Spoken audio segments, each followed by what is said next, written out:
오늘은 개혁주의와 세대주의로 본 요한계시록 강해 84번째 말씀을 증거하겠습니다. 오늘 제목은 일곱째 대접의 재앙, 하나님의 진노의 마지막 재앙, 이런 제목으로 말씀을 드리겠습니다. 요한계시록에는 세 가지 시리즈로 되는 재앙이 있는 것을 여러분이 아십니다. 인의 재앙 혹은 인의 심판, 요한계시록 6장에 나와 있습니다. 나팔의 재앙, 이것은 요한계시록 8장에서 11장까지 나와 있습니다. 그리고 대접의 재앙, 다 7입니다. 7 대접의 재앙, 요한계시록 16장에 나와 있습니다. 오늘은 이제 이 인나팔 대접의 맨 마지막 대접의 심판 중에서도 맨 마지막 7번째 마지막 대접, 마지막 재앙에 대해서 말씀을 드리는 것입니다.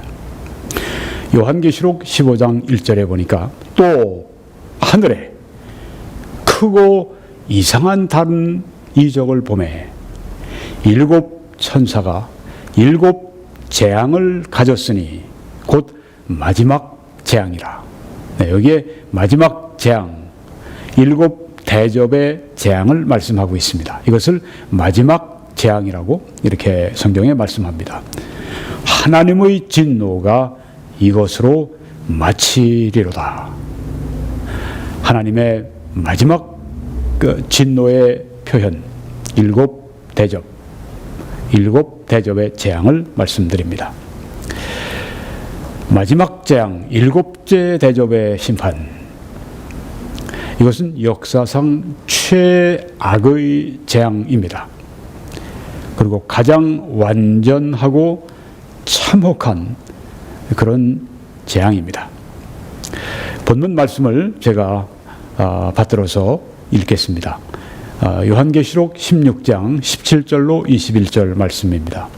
7째 천사가 그 대접을 공중에 쏟음에 큰 음성이 성전에서 보좌로부터 나서 이르되 되었다 하시니 번개와 소리들과 우렛소리가 있고 또 큰 지진이 있어 얼마나 큰지 사람이 땅에 있어 온 이래로 이같이 큰 지진이 없었더라. 큰 성이 세 갈래로 갈라지고 만국의 성들도 무너지니 큰 성 바벨론이 하나님 앞에 기억하신 바 되어 그의 맹렬한 진노의 포도주 잔을 받으매 각 섬도 없어지고 산악도 간데 없더라. 또 무게가 1 달란트나 되는 큰 우박이 하늘로부터 사람들에게 내리매 사람들이 그 우박의 재앙 때문에 하나님을 비방하니 그 재앙이 심히 큼이라. 네, 이제 우리 한 절 한 절 해설을 하겠습니다. 17절 말씀에 7째 천사가 그 대접을 공중에 쏟음에 하고 말씀했습니다. 땅에 쏟은 것이 아니라 이 공중 하늘에 그 대접을 쏟았습니다. 이 하늘은 어디입니까? 이것은 사탄의 영역이었습니다. 그런데 이 하늘에서 사탄이 이제 쫓겨났기 때문에 이제 전과 같은 영역은 아니지만 사탄이 여전히 땅과 하늘에 악한 영향을 미치고 있습니다. 그래서 이 사탄의 이전의 영역을 깨끗하게 하시기 위해서 그 마지막 대접을 공중에 쏟아 버리시는 것을 여기에 볼 수가 있습니다. 자, 이 공중에 이제 쏟아 부어서 심판하시는 것, 우리가 요한계시록 16장 1절 첫 번째 대접의 심판에 보게 되면은 거기에 땅에 있는 이 짐승의 표를 받은 사람들, 그들에게 악한 종기가 나게 하시는 것을 볼 수 있습니다. 즉 땅을 상대로의 땅을 통해서 심판하시는 것을 볼 수 있습니다. 또 3절에 보면은 둘째 대접의 심판이 있는데 거기에는 이 바다에 이 둘째 대접을 부으니까 바다가 피로 변했습니다. 바다가 심판을 받는, 바다를 통해 심판하시는 그 심판을 보여주고 있습니다. 또 세 번째 대접을 물에 부었더니 물이 피가 됐습니다. 심판입니다.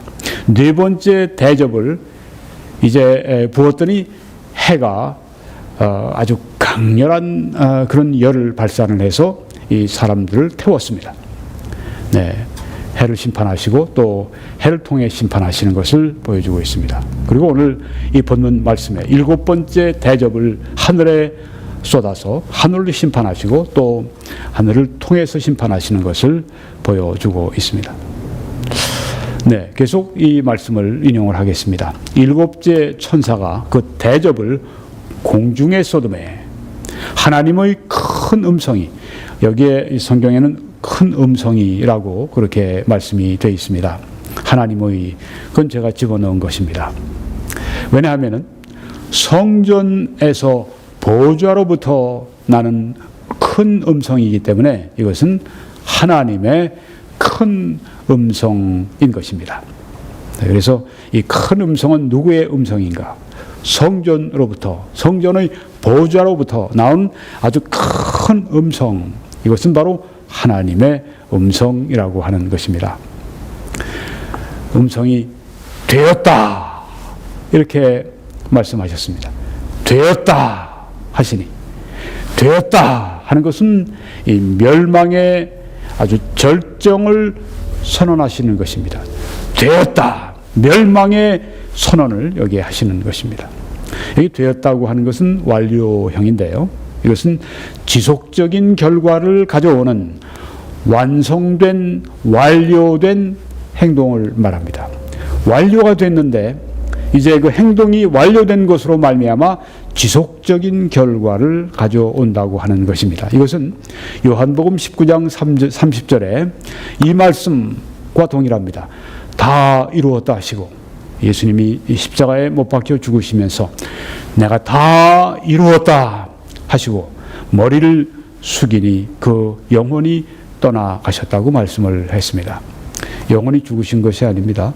예수님의 영혼이 죽으신 것이 아닙니다. 예수님의 영혼이 예수님의 이 십자가에 못 박혀서 피를 흘리시고 죽은 이 몸에서 떠나셨다고 하는 그런 말씀입니다. 예수님의 영혼이 죽으실 수는 없습니다. 예수님이 부활하신 것은 예수님의 몸이 부활한 것을 말하는 것입니다. 사람의 영혼도 죽질 않는데요, 사람의 몸은 죽어도 그 죽은 몸으로부터 영혼이 떠납니다. 그리고 성경은 둘 중에 한 장소로 가게 된다고 말씀했습니다. 예수 그리스도를 구주로 믿고 죄 사함을 받은 사람들이 가서 영원히 살게 되는 천국이 있고, 예수 그리스도를 믿지 못하고 죄 사함을 받지 못하고 영원히 지옥에서 보내야 될 두 종류의 영혼, 또 두 종류의 영원한 장래가 있다고 성경이 말씀을 하고 있습니다. 그런데 어떻게 예수님의 영혼이 돌아가시겠어요? 몸이 죽으신 것을 말합니다. 다 이루었다 말씀하셨습니다. 예수님께서 여기에 모든 일을 다 완료하셨다 하고 말씀하신 것입니다. 뭘 완료하셨을까요? 물론 속죄의 일을 완료하셨습니다. 어떤 속죄를 말합니까? 여러분과 저의 모든 죄, 이 죄를 위한 하나님 앞에서의 속죄, 하나님 앞에서 우리 대신 하나님의 심판을 받으시고, 그래서 죄의 값을 다 치러 놓으신, 전혀 하나도 남김없이 다 이루시고 채워놓으신 그것을 여기에 이렇게 표현했습니다. 다 이루었다 하시고, 네, 다 이루셨기 때문에, 완료하셨기 때문에 그 결과, 구속함, 죄사함, 이 결과가 계속 따르게 되는 것이죠. 요한계시록 16장 18절에 보니까 번개와 소리들과 우렛 소리가 있고, 아주 소란스러운 요란한 그런 굉음들, 그리고 번개가 번쩍이는 아주 무서운 광경이 지금 하늘에 연출되고 있습니다. 또 그뿐 아니라 이 땅에는 큰 지진이 있어서 얼마나 큰지 사람이 땅에 있어 온 이래로 이같이 큰 지진이 없었더라. 유래를 찾아볼 수 없는 아주 무서운 지진이 땅을 아주 잡고 흔드는 것을 볼 수 있습니다. 정말 지축을 잡고 흔드는 무서운 지진. 지금도 지진 인류가 살아온 이래 계속 있었지만, 크고 작은 지진이 계속 있었지만, 유래를 찾아볼 수 없는 그런 아주 무서운 하나님의 무서운 진노, 마지막 재앙, 아주 완전하고 정말 참혹한 그 재앙의 표현으로서의 큰 지진이 이 지구를 잡고 흔드는 것을 여기 성경에서 말씀하고 있습니다. 그 다음 구절에 보니까 그 지진 때문에 큰 성이 세 갈래로 갈라지고 만국의 성들도 무너지니 큰 성 바벨론이 하나님 앞에 기억하신 바 되어 그의 맹렬한 진노의 포도주 잔을 받으매 하고 말씀했습니다. 여기 큰 성이 세 갈래로 갈라졌다고 했는데 이 큰 성이 무엇을 말합니까? 여기 지금 무천년설을 대표하는 윌리엄 핸드릭슨 박사는 이렇게 이해를 합니다. 여기에 큰 성, 여기에 만국의 성들, 여기에 큰 성 바벨론, 이 모든 것이 다 동일한 것이다. 큰 성이 만국의 성들이고 큰 성이 큰 성 바벨론이고 만국의 성들이 큰 성 바벨론이고 이렇게 다 셋을 동일한 것으로 봅니다. 그리고 이것은 무엇을 의미하는가? 이것은 반기독교적인 제국을 말한다. 세상의 모든 반기독교적인 나라들을 여기 큰 성이라고 그렇게 묘사한 것이다. 만국의 성들, 큰 성 바벨론은 바로 교회를 박해하는 그런 이 세상의 악한 정부를 여기에 지금 큰 성이다. 만국의 성들이다. 큰 성 바벨론이다. 이렇게 세 가지로 동일한 것을 다양하게 표현한 것이다. 이렇게 생각을 합니다. 그런데 전천년설에서는 여기 지금 존 월버드 박사는 이렇게 이해를 합니다. 여기 큰 성은 예루살렘을 말하고 있다. 여기 만국의 성들은 진짜 이 세상에 있는 그 환란기에 이 세상에 있는 이 세상의 여러 나라의 성들, 그러니까 도시들, 여기를 말하고 있다. 큰 성 바벨론은 또 무엇인가? 그것은 문자 그대로 큰 성, 아주 큰 도시 바벨론을 말한다. 이 월버드 박사는 이 바벨론이 그 유브라데스 강 위에 세워져, 그 옆에 세워져 있는 그런 도시가 된다고 그렇게 말을 합니다. 그러니까 큰 성과 만국의 성들과 큰 성 바벨론을 이렇게 다 하나로 보는가? 아니면 이렇게 다 셋 다른 것으로 보는가? 이런 차이점이 있습니다.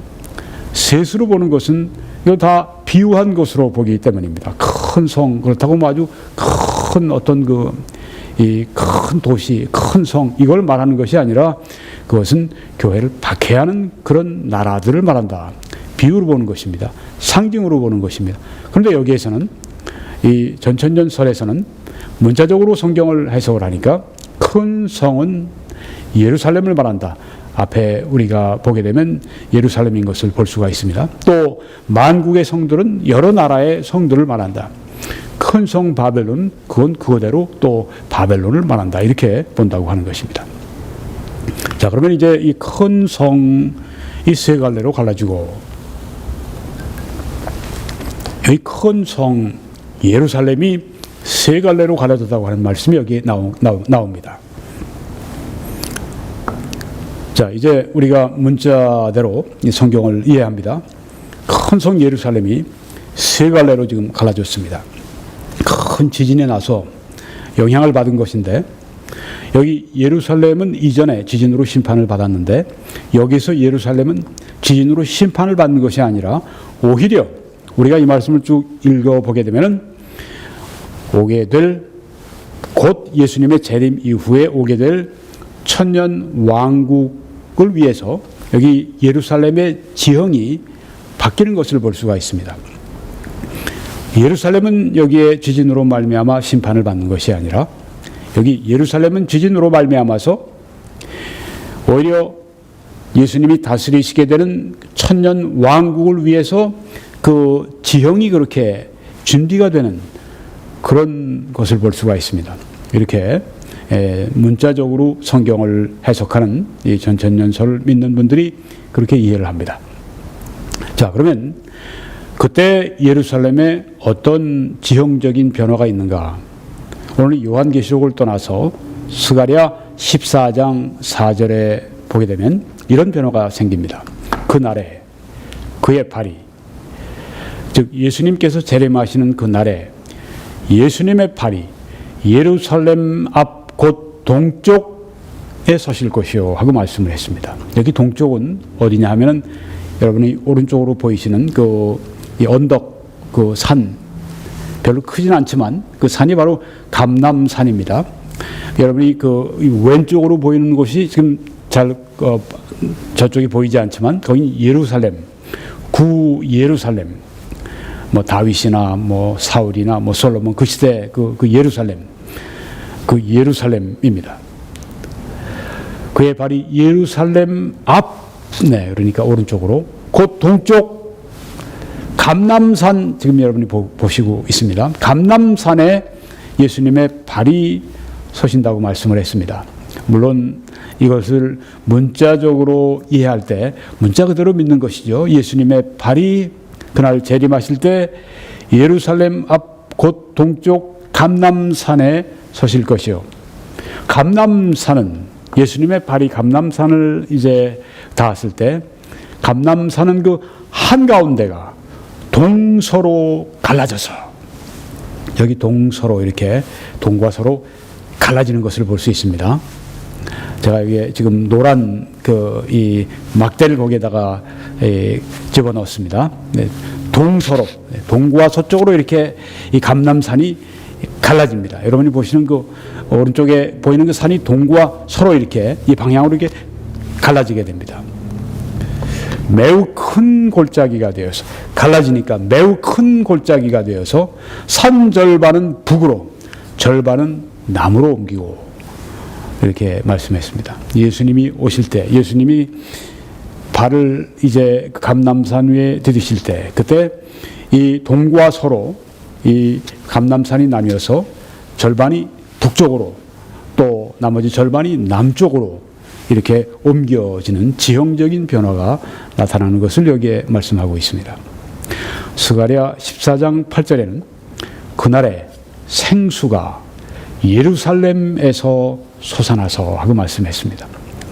자, 생수가 그 사막의 땅 그 예루살렘에서 솟아나기 시작합니다. 좋은 것이죠. 생수는 항상 좋은 것으로 성경에 묘사가 되는데, 생수가 솟아나서 절반은 동해로 절반은 서해로 흐를 것이라. 여름에도 겨울에도 그러하리라. 네, 예루살렘에서 그 시원한 생수가 솟아나서 얼마나 많이 흘러나는지, 그 생수가 동해로 들어간다고 했는데 여기 동해는 사해를 말합니다. 네, 우리나라 동해 서해로 오해하시면 안 돼요. 네, 절반은 서해로 흘러 들어간다고 했습니다. 그건 지중해로 흘러 들어가는 겁니다. 참 아름다운 모습입니다. 예루살렘에서 이제 막 지진이 일어나고 감람산이 막 그냥 절반이 북쪽으로 절반이 남쪽으로 막 옮기고 그런 그 대변화가 일어나는데, 바로 거기에서 전에 없던 그 땅 속에서 예루살렘에 생수가 팍 솟구쳐 오르면서 얼마나 많이 흘러나오는지 동해 사해로, 절반은 또 서해 지중해로 이렇게 흘러 들어가는데, 여름에도 그렇고 겨울에도 그렇고 이렇다고 말씀을 합니다. 그 결과 이사야 35장 1절에는 이렇게 생수가 막 흘러넘치는 그래서 어떤 결과가 그 땅에 일어나느냐. 광야와 메마른 땅이, 사막의 땅이 아닙니까? 기뻐하며 물이 흐르니까요. 사막이 백합화와 같이 피어 즐거워하며. 사막이 여러분 지금 보시는 이 캘리포니아의 이 사막지대인데, 이런 꽃들이 그 때만 되면 이렇게 아주 캘리포니아의 그 이 사막 골짜기를 이렇게, 산을 이렇게 아름답게 장식을 합니다. 겨울에 비가 많이 오고 난 다음에, 그 다음에 이제 이런 아름다운 광경을 이제 한번 볼 수가 있는 때가 있는데요. 이처럼 예루살렘에서 나온 그 생수로 말미암아 그 광야에 물이 흘러가고, 그래서 그 목마름이 이제 해소가 되고, 메마른 땅이 그래서 기뻐한다고 했습니다. 표현이죠. 메마른 땅이 이제 메마른 땅이 물 때문에 기뻐하고, 사막이 백합화 같이 피어서 즐거워하고. 이런 그 이사야 35장의 1절 말씀이 단순한 비유가 아니라 실제로 문자적으로 이루어지는 때가 오는데, 언젠가 바로 그때라, 이때라고 하는 것이죠. 예수님의 발이 감람산 위에 닿고 난 후에 일어날 그런 그 일들입니다. 스가랴 14장 10절에는 온 땅이 아라바 같이 되되, 아라바는 평원입니다. 평지입니다. 평지같이 되되, 막 지진의 결과로 일어나는 일입니다. 평원같이 되되 게바에서 예루살렘 남쪽 림몬까지 이를 것이며. 다 평지가 되는데 유독 예루살렘이 높이 들려 그 본처에 있으리니. 예루살렘이 이제 솟아오릅니다. 예루살렘이 아주 높이 그 지형이 이제 만들어집니다. 그래서 이게 예수님께서 예루살렘에서 천년왕국에서 통치하시게 되는데, 그 천년왕국 시대 예수님이 계시는 예루살렘, 천년왕국 시대 중심지가 이렇게 준비된다고 하는 것을 여기에서 보여주고 있습니다. 요한계시록 16장 19절에는 큰 성이, 여긴 예루살렘입니다. 문자적으로 해석하면 예루살렘이 세 갈래로 갈라지고 만국의 성들도 무너지니. 여기 지금 전 세계에 지금 특별히 지진 지대를 보여주고 있습니다. 이런 그 지진이 일어나는 곳에 있는 그 도시들 여러분이 지금 보십니다. 근데 지금 우리가 지진대 위에 있는 도시들만 무너지는 것이 아니라 전 세계적으로 뒤흔들리니까 만국의 성들이 무너진다고 여기에 말씀을 하고 있습니다. 그리고 큰 성 바벨론이, 이제 오늘 우리가 요한계시록 16장을 보고 있는데 앞으로 17장, 18장에 자세히 설명을 합니다. 그래서 그때 제가 자세히 설명하고, 큰 성 바벨론이 하나님 앞에서 기억하신 바 되어 그의 맹렬한 진노의 포도주 잔을 받음에, 하나님이 큰 성 바벨론을 아주 맹렬하게 진노하시고 심판하시는 것을 우리가 여기에서 확인할 수가 있습니다. 그것이 17장, 18장에 자세히 나옵니다. 16장 18절을 보니까 또 큰 지진이 있어 얼마나 큰지 사람이 땅에 있어 온 이래로 이같이 큰 지진이 없었더라. 20절에 보니까 그 지진의 여파로 각 섬도 없어지고, 여기 섬들이 많이 보입니다. 섬이 없어진다고 했습니다. 산악도 간데 없더라. 다 평지가 되는 것입니다. 그러니까 이제는 높은 히말라야 그런 그 산맥지대 사람이 올라갈 수도 없고 또 가서 살 수도 없고, 그런 지형이 다 바뀐다고 하는 것입니다. 각 섬도 없어지고 산악도 간데 없더라. 얼마나 지진이 무섭게 이 지구를 흔들었는지를 알 수가 있습니다. 요한계시록 그래서 6장 14절에, 16장이 아니라 6장 14절. 지금 우리가 16장을 오늘 공부하고 있는데 앞에 6장 14절에 보면 이런 말씀이 있습니다. 각 산과 섬이 제자리에서 옮겨짐에. 비슷한 말씀이죠. 네, 그런데 이것은 여섯 번째 인의 심판, 인의 재앙에 나타나는 모습입니다. 여섯 번째 인의 재앙이 부어지자 각 산과 섬이 제 자리에서 옮겨지매 하고 말씀합니다. 자, 이게 지금 대륙이 이동하는 그런 모습을 보여주는 동영상이 있습니다. 한번 보시기 바랍니다.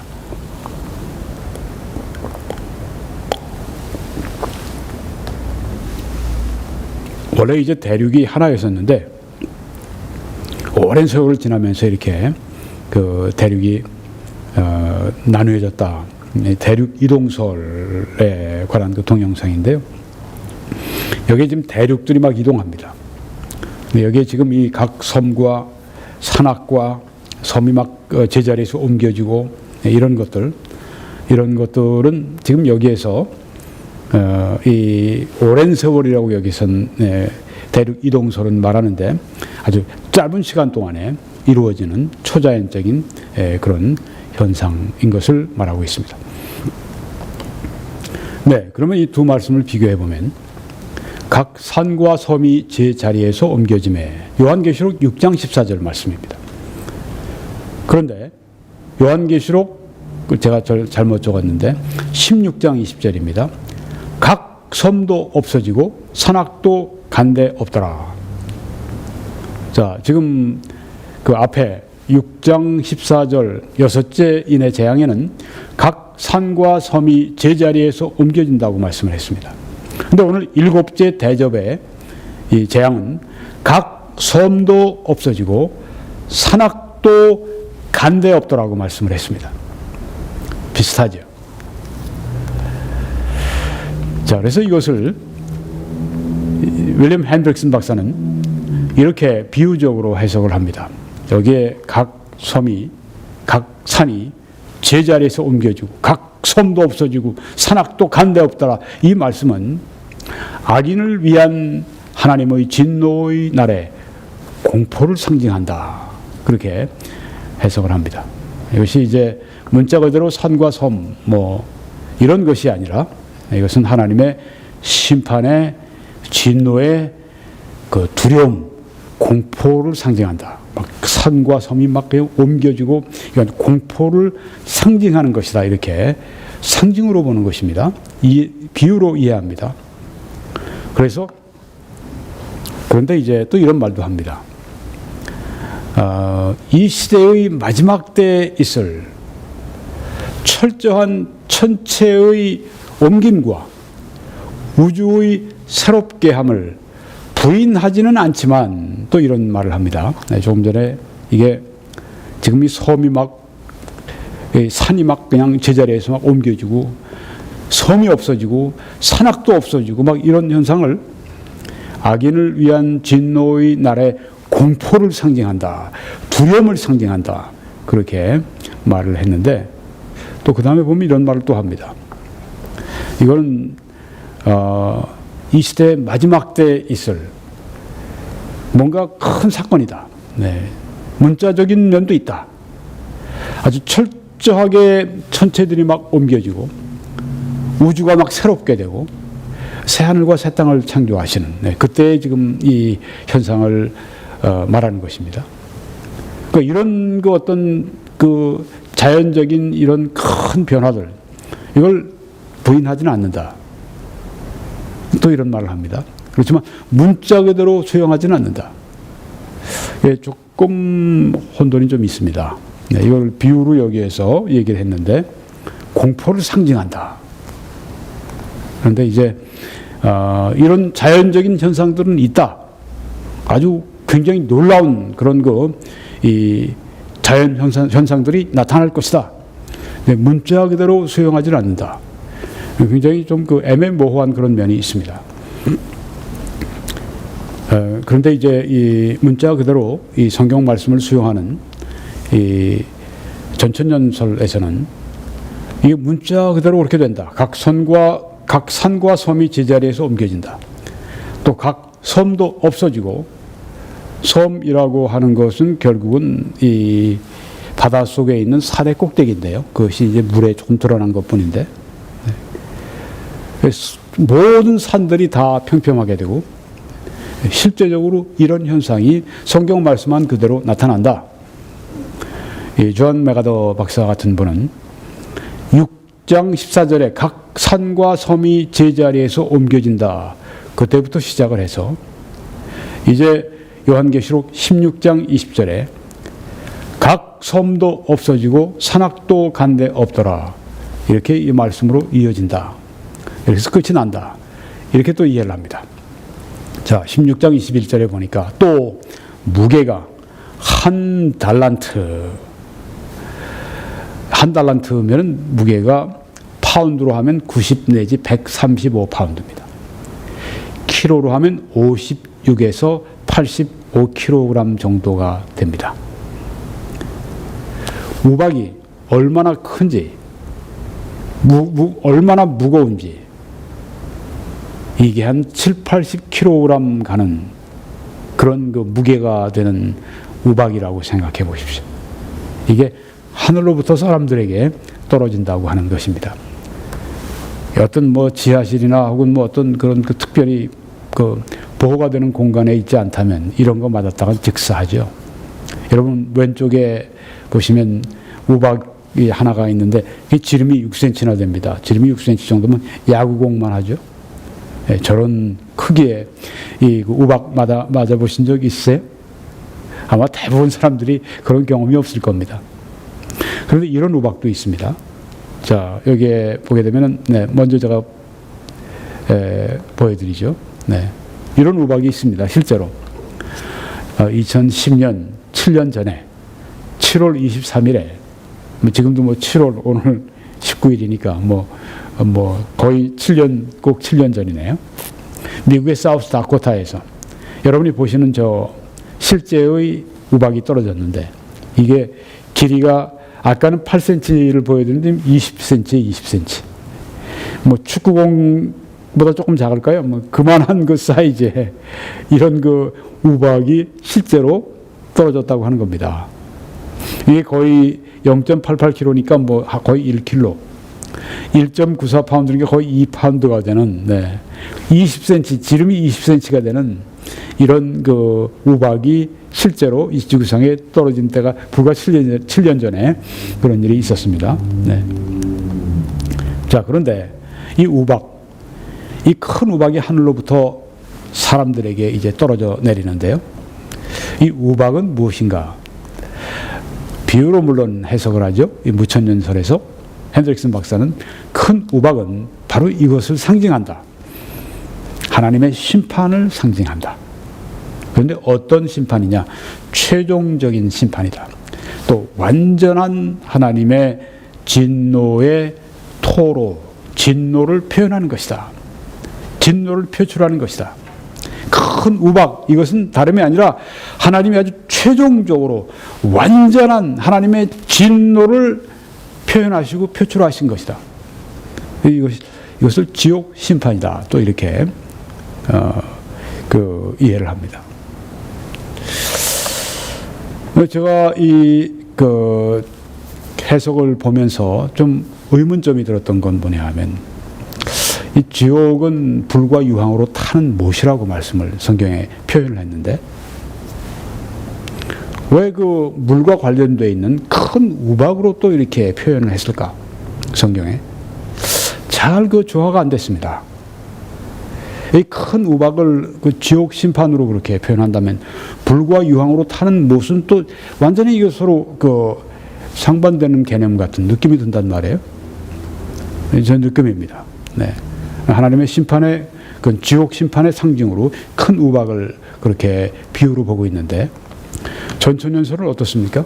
이 큰 우박은 실제 그때 그 7년 환란기에 마지막 하나님이 내리시는 그 재앙, 7대접의 재앙의 7번째 그 대접의 재앙, 그때 퍼부어지는 진짜 가공할 실제의 우박을 말한다. 이렇게 본다고 하는 것입니다. 조금 전에 여러분이 우박을 봤는데 뭐 이거보다 훨씬 크겠죠. 네. 거의 무게가 뭐 거의 한 60배, 70배 더 되는, 네, 그런 그 엄청난 이런 것들이 실제로 그 지구상에 떨어진다 이렇게 본다고 하는 것입니다. 이것도 믿기가 참 힘들죠. 네.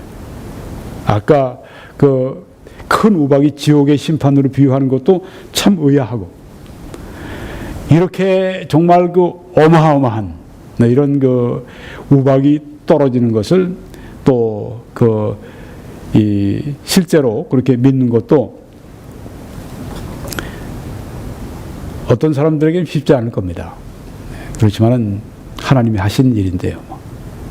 또 하나님이 마지막에 그 하나님의 어마어마한 그 분노, 죄에 대한 그 분노, 이걸 표현하시는 것이니까, 뭐 지금 여기에 하나님이 말씀하시는 그 이 크기의 그 우박, 그보다 더 크다고 해도 우리가 그런 면에서 믿을 수가 있는 거죠.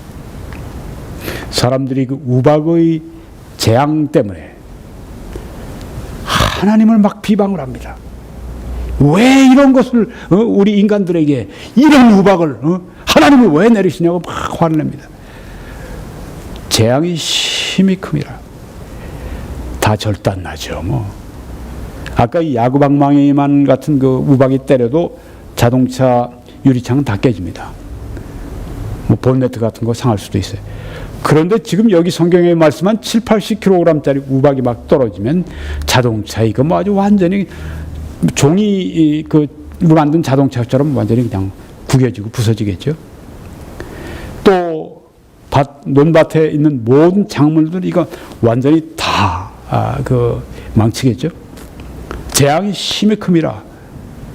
뭐 말을 해서 뭐 합니까? 자, 이 정도로 이적과 기사가 나타났으면 사람들이 좀 정신 좀 차리고 하나님 잘못했습니다 하고 빌고 그래야 되는데 전혀 그런 게 없어요. 믿질 않아요. 그 이적과 기사가 나타나기만 하면 사람들이 믿음을 가진다. 요새 뭐 파워 이벤젤리즘, 능력 전도, 능력이 나타나면 사람들이 믿는다. 여기 성경과 다른 걸 볼 수가 있습니다. 뭐 그럴 수도 있겠죠. 네. 그렇지만 여기에는 그렇지 않은 모습을 보여줍니다.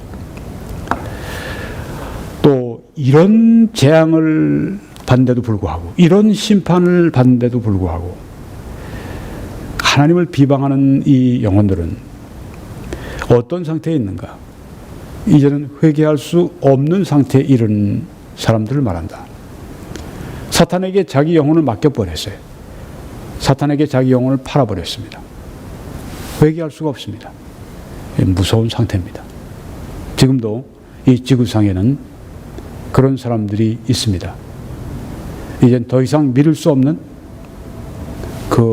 회개할 수 없는, 이미 이 땅에서 지옥을 간, 실제로 지옥을 시작한 그런 사람들이 있습니다. 근데 여러분, 이 성경의 사도행전 2장에 보게 되면 다른 반응을 하는 영혼들을 볼 수 있습니다. 사도 베드로가 일어나서 이렇게 설교합니다. 이 말씀을 드리고 마치려고 합니다. 사도 베드로는 일어나서 이렇게 오순절날 모인 사람들에게 설교합니다. 주의 크고 영화로운 날이 이르기 전에 해가 변하여 어두워지고 달이 변하여 피가 되리라. 요엘서의 말씀을 인용했습니다. 그런데 오늘 이 본문 말씀, 우리가 요한계시록에 있는 6장 12절에 있는 말씀을 사실상 인용하는 것과 비슷합니다. 여섯째 인을 떼실 때 큰 지진이 나며 해가 검은 털로 짠 상복같이 검어지고 달은 온통 피같이 되며, 이게 바로 주의 날에 임하는 심판을 말합니다. 그런데 여기 지금 사도 베드로가 동일한 말을 했죠. 해가 변하여 어두워지고 달이 변하여 피가 되리라. 네, 성경에 이제 나타나게 될 말씀을 미리 인용을 한 것입니다. 그리고 누구든지 주의 이름을 부르는 자는 구원을 받으리라 하였느니라 하고 말씀을 합니다. 누가 구원을 받는가? 누가 구원을 받을 수 있는가? 주의 이름을 부르는 자가 구원을 받는다고 말씀했습니다. 주의 이름을 부르기만 하면 구원을 받습니다. 오늘 여러분 가운데도 아직까지 구원받지 않은 분들은 지금 그 자리에서 구원받을 수 있습니다. 왜? 여기 성경 말씀처럼 주의 이름을 부르면 됩니다. 예수 그리스도는 나의 구주십니다. 나의 주님입니다. 라고 주의 이름을 부르는 순간 구원해 주십니다. 어떻게 이렇게 쉽게 구원이 됩니까? 인간의 어떤 노력으로는, 온갖 노력, 어떤 인간의 시도로 결코 구원받을 수 없기 때문에, 예수 그리스도가 십자가에서 구원을 이루어 주셨기 때문에 믿기만 하면, 그래서 주의 이름을 부르기만 하면 구원받도록 그렇게 해주신 것입니다. 누구든지 구원받을 수 있겠네요. 그렇습니다.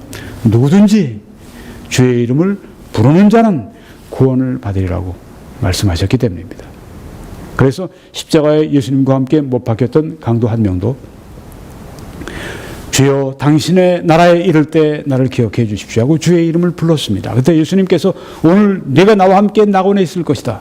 죽기 바로 직전에 그 사람도 주의 이름을 부르자마자 구원해 주셨습니다. 오늘 당신도 주의 이름을 부르자마자 구원해 주십니다.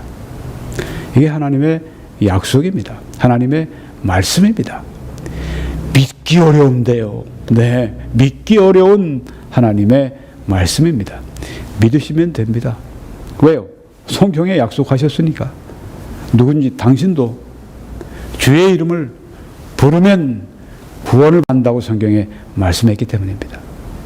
구원의 확신을 할 수 있겠네요. 물론이죠. 왜요? 약속이 있으니까.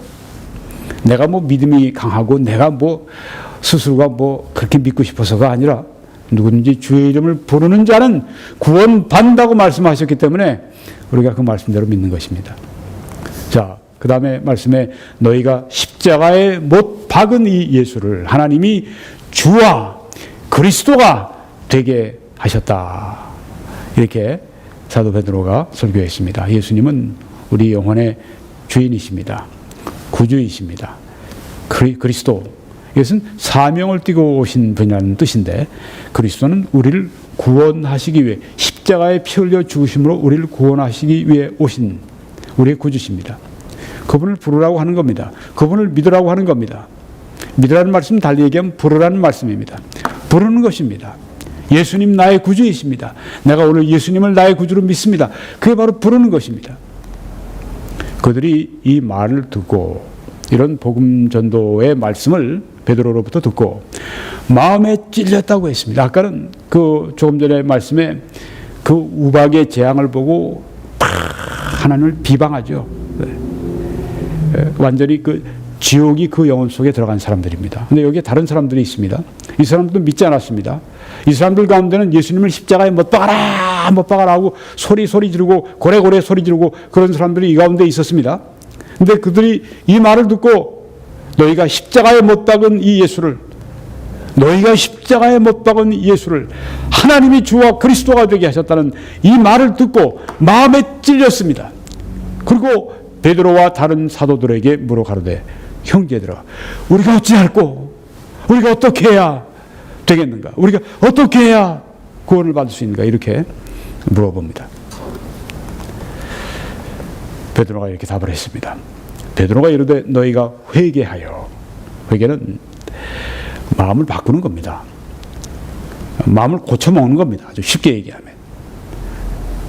전에는 예수님을 향해서 십자가에 못 박아라 그러던 사람들이 예수님이 나의 구주시니까 예수님 하고 부르는 그 회개입니다. 회개하여 각각 예수 그리스도의 이름으로 세례 혹은 침례를 받고 죄 사함을 받으라. 그러면 나는 나는 세례 받았으니까, 나는 침례 받았으니까 죄 사함을 받았네요. 여기에서 예수 그리스도의 이름으로 세례 침례를 받는다고 하는 이 말씀은 단순히 뭐 세례 받고 침례 받고 그걸 말씀하는 것이 아닙니다. 회개한다는 말씀이 먼저 나오죠. 회개해야 됩니다. 예수 그리스도의 이름으로, 그분의 이름을 믿었으므로, 예수 그리스도의 이름을 불렀으므로 믿은 사람들이 받는 게 세례고 침례입니다. 믿지 않는 사람들이 세례 침례 받아봤자 그건 뭐 물 뿌리게 하는 거하고 물속에 잠갔다가 놓은 거 외에는 아무것도 달라진 게 없습니다. 물 가지고 뭐 어떻게 사람이 구원을 받아요? 여기 세례나 침례를 받았다고 하는 것은 회개하고 예수님을 부르고 구원받은 그 믿음의 표로서 받는 것입니다. 그러니까 회개하여 예수 그리스도의 이름을 믿고 이렇게 우리가 이해를 하면 됩니다. 죄 사함을 받으라. 이 죄 사함이 아니 이렇게 간단합니까? 간단하죠. 왜요? 다 이루신 일이니까. 누가요? 예수님이 십자가에 다 이루신 일이니까 간단하죠. 예수님이 다 이루신 일을 내가 믿음으로 받기만 하면 되니까. 너희가 그 은혜를 인하여 믿음으로 말미암아 구원받는다고 했습니다. 사실 그 믿음도 하나님의 선물입니다. 오늘 당신이 믿는 그 마음을 가지게 된다면 그것은 하나님의 당신을 감동해 주시고 당신이 믿도록 마음에 작용해 주시고 역사하시기 때문에 그런 그 마음이 드는 것입니다. 믿음은 그래서 선물입니다. 자, 예수님을 부릅니다. 믿습니다. 죄사함을 받으라. 그리하면 성령의 선물을 받으리니. 죄사함과 함께 또 성령의 선물, 성령이 마음에 오시는, 내주하시는, 우리 안에 오셔서 사시는 그런 은혜도 선물도 받는다고 하는 말씀입니다. 오늘 저는 일곱째 대접의 재앙, 하나님의 진노의 마지막 재앙이라고 하는 제목으로 말씀을 드렸습니다. 사역을 위해 기도해 주시고 이 동영상을 주위에 알려주시고 또 선교 헌금으로 후원해 주셔서 함께 이 하나님의 말씀을 땅끝까지 전해 주시기를 바랍니다. 하나님께서 다치시는 분들께 30배, 60배, 100배 축복을 해 주시기를 간절히 기도합니다. 국내에서는 이 계좌 번호를 사용해 주시고 해외에서는 이 웹사이트로 들어오셔서 www.21church.com으로 들어오시면 이 페이지를 여러분이 만나시고 맨 왼쪽에 여러분이 메뉴에 동그라미, 노란색 동그라미를 클릭하십시오. 그러면 필요한 정보를 여러분이 얻으실 수가 있습니다. 여러분이 그렇게 하실 때 하나님의 크신 축복이 함께 하시기를 간절히 축원합니다.